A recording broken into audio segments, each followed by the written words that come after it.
Hello and welcome to the British English Podcast, the show that helps you learn British culture and British English.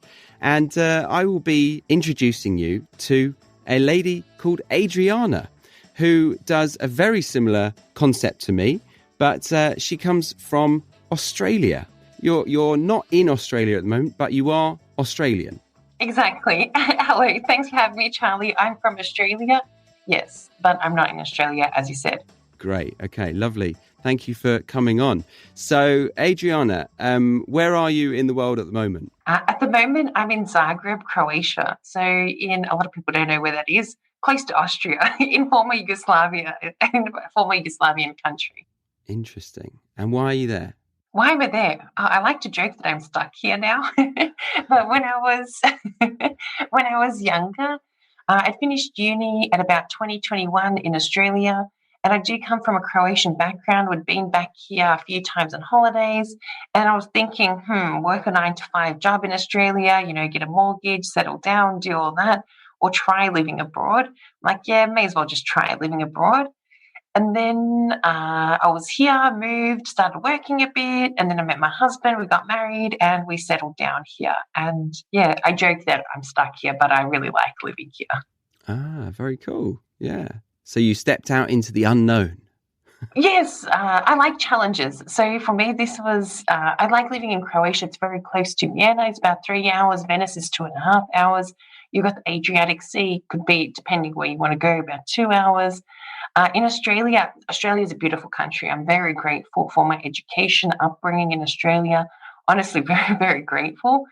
But I just like that there's so many different cultures so close by. Like you can be an hour into Slovenia, different language.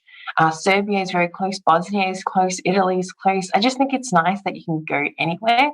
But growing up in Melbourne, it was also every city, every country has its perks.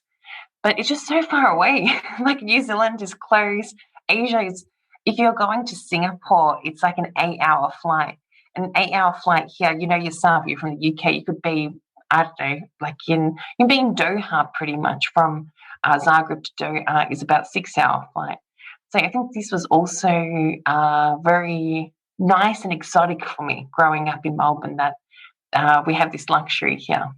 Right. Yeah. Okay. It's funny. It's amazing how, what you grow up with, you're used to, and whatever you don't have is, as you said, exotic. Like for me in the UK, coming to Australia was just mind blowing, and coming to Sydney and walking around the beaches and the harbour and going on these walks, I'm just in love with the place, and the climate is so attractive for me. And yeah, it seems crazy for somebody to have such a climate like this and to want to move away from such a place.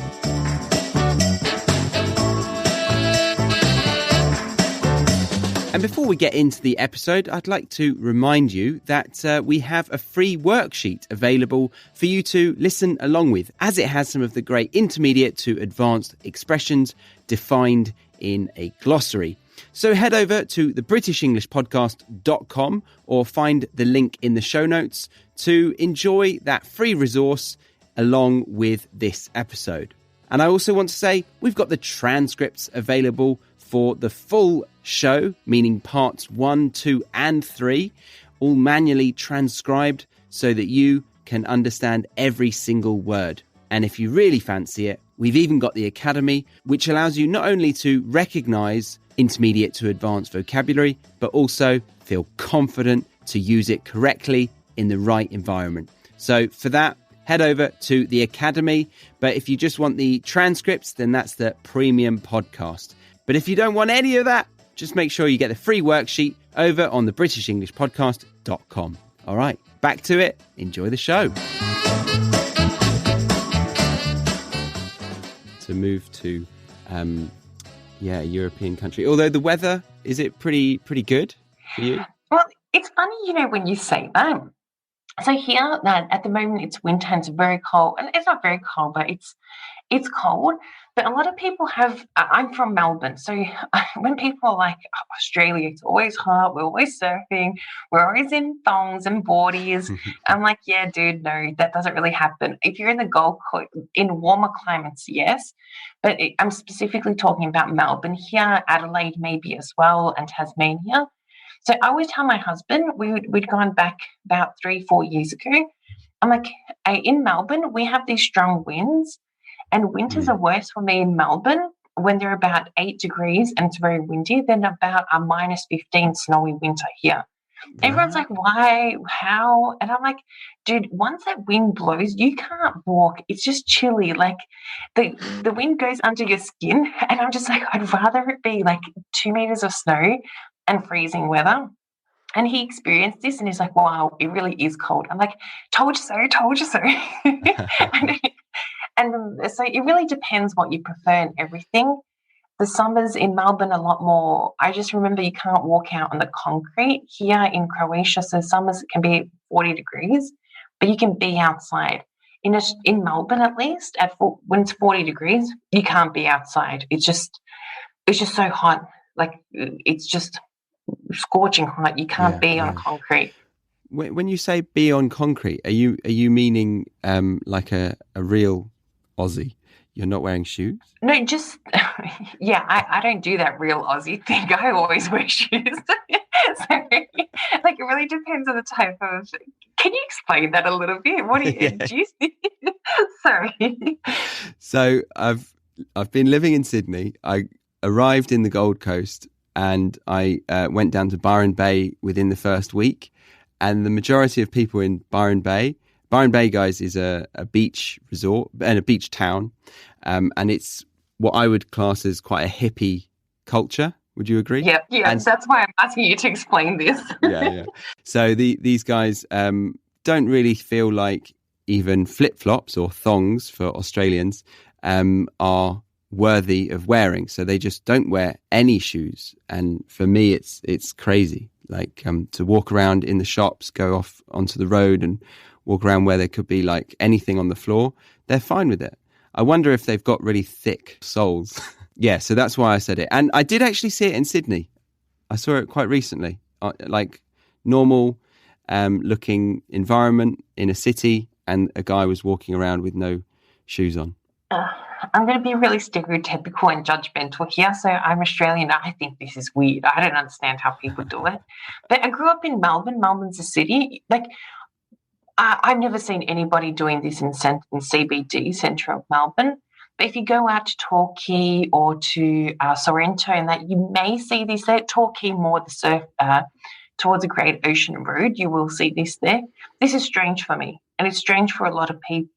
You know, it's like 50-50. But up in Queensland, this is normal. I remember when we were on Surfers Paradise, I'm just like, wow. You have this stereotypical Australian that do this. And then a lot of people that live in Australia don't actually do this. And then it's just weird. It's like, oh, geez, all live like this. I'm like, yeah, some people do, but the majority of us actually don't live like that. But one thing that we do a lot, and I have this still here, is I love wearing thongs and trackies. So thongs, Havianas, something I live in all the time. Like once it gets warm, I'm in Havianas all the time. So yeah. So I think we would say Havanas, which is interesting. And obviously thongs for us is still very skimpy underwear. So it's good to know that you're in joggers and thongs. I'm so sorry, but I know that half the world believe that. But, you don't get any vivid imagery. That's just sick. But it's saying flip-flops just sounds so weird to me. Like, yeah, sorry. Yeah, I can actually relate to that. I can imagine that flip-flop is quite a weird word. So if you're not used to it, I would imagine it's weird. But it kind of makes sense because they do flip and they do flop.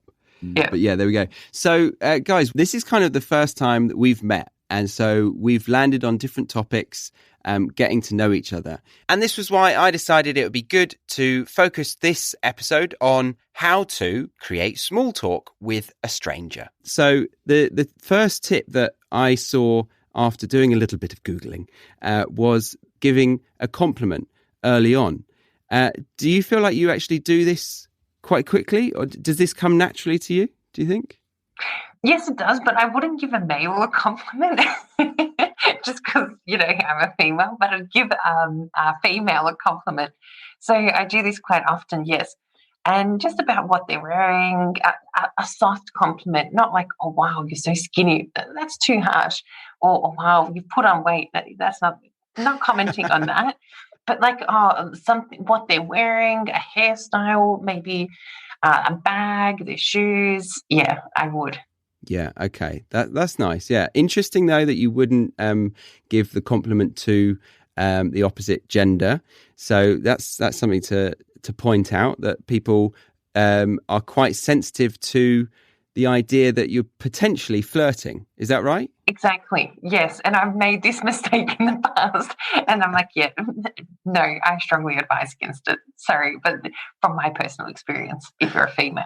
Yeah. And if you're a guy complimenting a girl, do you think that can ever come across as non-flirtatious? Yeah, I don't know. Like, it depends. The first time you meet somebody, and if I met a guy for the first time and I never knew them in a personal setting, I'd find it a little bit weird. Yes. Yeah. Let's just say yes. Okay. Yeah. Fair enough. I thought that, but then I read about this, and this is an interesting take on things. So it combines with the question of what do you do for a living? And some people feel like that question, so blunt, is a little bit, it is one that people avoid because it's quite a traditional one. But a way that this guy has suggested to combine the two is to find something that they've done well. For example, they've made a joke, or they've delivered some information that they said very smoothly, or something like that. And instead of saying, "Oh, that was really good. What do you do?" You could phrase it in a way that leads to that. So if they made a joke, you could say, "Are you a comedian or something?" And then that could open up the conversation to what they do. But I want to nip this in the bud, because I feel like you might be resisting this, and that is because this was written by an American. So he said, "Oh my God, you're so funny. Are you a comedian?" That was my terrible American version. But a British version, I would say, that is too full on. That's too over the top, and that wouldn't go down well. But maybe if you said something like, that was funny. Have you ever tried stand-up? That kind of would go down okay. So just to try stand-up means to try being a comedian on stage. What are your thoughts on this idea? Yeah, I like this idea. Or maybe just one tip I'd like to add in. And I know that when I worked in customer service, just one thing I really suggest that you do smile. So, if you're wanting to start a conversation or keep the conversation going, like be a half decent person and look just interested in the person and smile at them and maintain eye contact. I think that's really important just for confidence. And then maybe I ask them questions about the content or what the joke was about, and seeing their interest in that. I'm like, "Oh, do you like this?" And like, "Yeah." And then somehow they'll just share their job with you. Or maybe I'd ask them, "Oh, did you study? Did you go to school? Or where did you study?" And then from that study, I can figure out sort of thing. Like, "Oh, yeah, I studied medicine." I'm like, "Oh, you a doctor?" Yeah. Okay.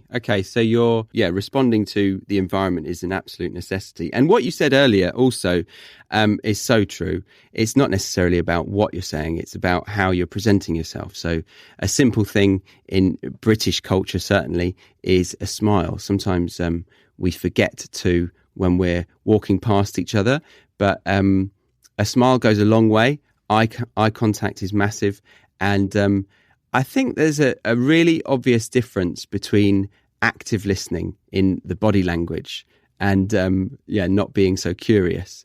And I think that is one of the biggest traits that allows other people to open up, and they'll tell you what they do without even you asking that direct question. Yeah, is that right? I think when I meet somebody new, I try to listen. So I'll ask maybe a question, "Hey, How are you? Can you tell me a little bit about yourself? So I do this in my podcast. Then I listen what they share. So, and then I process, okay, I sort of have like these light bulbs interested in, for example, Charlie, Australia, Britain. Then I'll just have these ideas pop in my head. Like, okay, which one do I feel comfortable asking a question about? And which one can I talk about more? So I wouldn't be following like a textbook sort of script on what to ask, but bringing this up. And then I remember it came up that you studied psychology. I was thinking that maybe to ask you about this, but then I forgot because something else is more interesting, or maybe then I could relate more to it. So when I meet somebody new, I really try to listen and organize my brain into different topics, like, I don't know, food, health, study, and travel, and then find a topic that I can relate to so that I can share something and I know that they will share something back in this. Okay, so from what I've heard there, you're being quite mindful about what their actual content is and what they're telling you, and forgetting some lists as if it was. And you're being present with the person that's communicating the information rather than thinking like a bad interviewer, what's next? What? Okay, they're talking, so it gives me time to think about my next question. So you're doing the opposite of that. Yeah, I'm opposite, but this was like an interview, but even in informal settings. So at a wedding or somewhere. And also in this situation, I hate when I meet someone new and like, I'm Adriana, I do this. I'm like, yeah, right, mate, good on you. Like, I really hate when people introduce themselves and it's all about them. So I really like to listen. Mm-hmm. And then after a while, I feel comfortable sharing. But I like to listen and absorb and maybe not ask direct questions, but indirect questions to test the waters to see what they're comfortable sharing and what they're not comfortable sharing. And then if they've shared something, like for example, I don't know, I studied here, then I'd feel comfortable sharing, I studied as well. Like just adding on things. Well, that kind of relates to the approach that I was going to bring up next. And sorry. It's it's perfect. It's a good segue, and it's called the R approach, the ARE approach. And the idea is to have an anchor, standing for the A, which is commenting on something that you are both experiencing at the time. So as you said, it could be what they are giving you, what conversation they're giving you, and that's coming up and you want to comment on that. Or it could be something visual that you're both sharing, like if you're at the wedding, a typical one would be like, oh, the bride looks so beautiful, doesn't she? Or anything around you, like it could be something funny like, oh, that waiter just did a terrible job, didn't they? And then you're anchoring a similarity that's something you've both experienced at the same time. And then it moves on to a reveal. And this is saying something slightly revealing about yourself to allow the other person to open up. So I guess you were saying that you like to listen to them and you like them to maybe reveal something about them, and then you feel comfortable to reveal yourself or something about you rather than just saying something cold and hard straight away. So it shows that it might be a good way to get the conversation going by doing exactly that. So you comment on something that you've both experienced, and then, for example, that comment about that person that did a terrible job being a waiter, I would actually maybe say, oh, but he did a better job than I could do because I got fired in my last job as a waiter. And then and then I'd be like, oh, you got fired. Maybe I'd ask, I'd be thinking, oh, is this guy a bad worker? Oh, that's a great cue to ask more questions. Like I'm automatically interested. Yeah. So and it's revealing. It's showing that I'm not defensive or like worried about what you think about me. Hopefully, so a reveal is quite a nice point there. And then it goes on from that one. It would be to encourage. So I would say that thing. And then you're wanting to know about my bad work history, maybe. So what would you say? What would you say back to that if I said, oh, I got fired in my last job? Wow, what happened? I think that would be, I don't know, fire just sounds like something really bad. Yeah, something dramatic. So you're wanting to know instantly. Yeah. So then I would say a little bit about the story about like, it was a drama on Facebook and the friend posted on my boss's page, and then it all got awkward or something. And then this open the conversation up to them would be, have you ever had a dilemma at work like that? And then it's just instantly giving the conversation back to the other person and allowing them to feel comfortable because you've revealed something about yourself. I think this is really important, this last question, because I've met so many people, like in speaking English, speaking foreign languages, and they reveal they don't ask a question. And then I'm like, do you not care about me? This just shoots me up the wall. Sorry, it really annoys me because I'm like, are you so self-centered that you can't ask? But they don't mean this in a bad way. But this can be misinterpreted if you reveal something, you don't ask the question. Yeah. So I think it's really important to ask that question as well, not to just assume that somebody's going to reveal. Because for me personally, I won't reveal unless you ask. Or unless I'm really bored staring at a wall and I'm like some boring wedding, then I'd probably just talk because there's nothing else to do. Very good. Yeah. And I can relate to that. I would say that, that, as you said, they're not doing it deliberately. I think learning a language and being the student, there's a different psychology there. And I also think sometimes it's speaking practice for that person, so they feel less encouraged to make the teacher talk. Yeah, I understand. I just think, if you're if English is your second language, you try and have conversations. I think use this method that you've talked about, but also just really keep in mind eye contact, smile, and ask a question, but don't. In the beginning, maybe you may be too direct and you may not word it properly, and some may think that you're rude.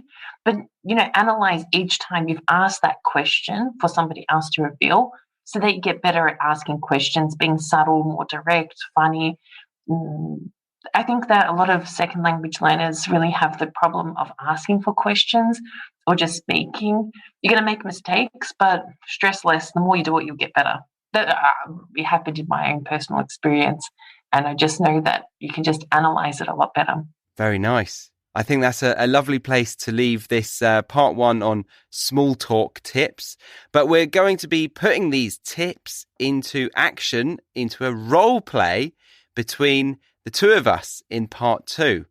We're going to be trying to do it straight away. So no practice, and we'll see if we can example what we're suggesting or if it's going to be an absolute fail. So if you want to join the fun in part two, and then in part three, where you'll be able to enjoy some more casual listening practice around the certain topics we think are acceptable and not acceptable to talk about in English with people you've just met, then head over to the website link in the show notes of this episode, or simply type in thebritishenglishpodcast.com, and you can enjoy the full episode, the transcripts, extended glossaries, and flashcards for you to revise all of the native expressions that have and will come up in this conversation. So check out the premium podcast or get the full experience with the Academy, where you not only learn the meaning of the language, but you come away feeling confident enough